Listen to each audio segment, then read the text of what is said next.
তুমি makeup artist হবে আর তুমি ক্লায়েন্টের জন্য ওয়েট করবে না? তাহলে তুমি কিসের মেকআপ আর্টিস্ট হলে? So hello everyone, welcome to my new video. একটা মজার কথা শুনবে? চলো তোমাদের সাথে শেয়ার করি। আমার ক্লায়েন্ট আমাকে বুকিং করে বিকেলের দিকে।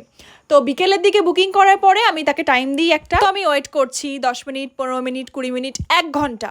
1 ঘন্টা পর আমি যখন তাকে কল করি ফোনের ওপর থেকে, তখন আমি শুনতে পাই যে আমি না ঘুমিয়ে পড়েছিলাম, একটুও আমি জাগনা পাইনি।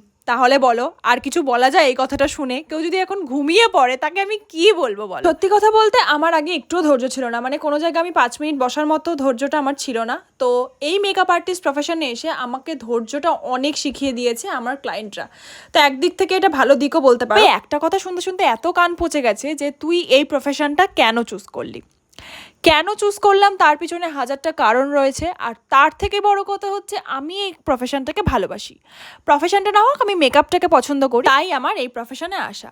3 ইডিয়টস মুভিটা হয়তো তোমরা সবাই দেখেছো, যে যে কাজে তুমি শান্তি পাবে, আশা করছি সবাইকেই সেই কাজটা করা দরকার। তোমার জীবনে দাঁড়ানোটা ইম্পর্টেন্ট। তোমাকে যে এটা করেই যে তোমাকে দাঁড়াতে হবে কোনো বইতে লেখা নেই।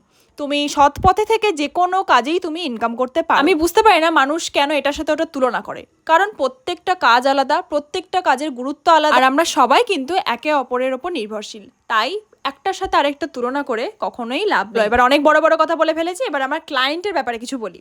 আমার ক্লায়েন্টের কিন্তু ফেসটা ভীষণ পরিমাণে অয়েলি ছিল, মানে সেদিনকে কিন্তু একটু ঠান্ডা ঠান্ডা ওয়েদারই ছিল, কিন্তু প্রচুর ঘাম ছিল।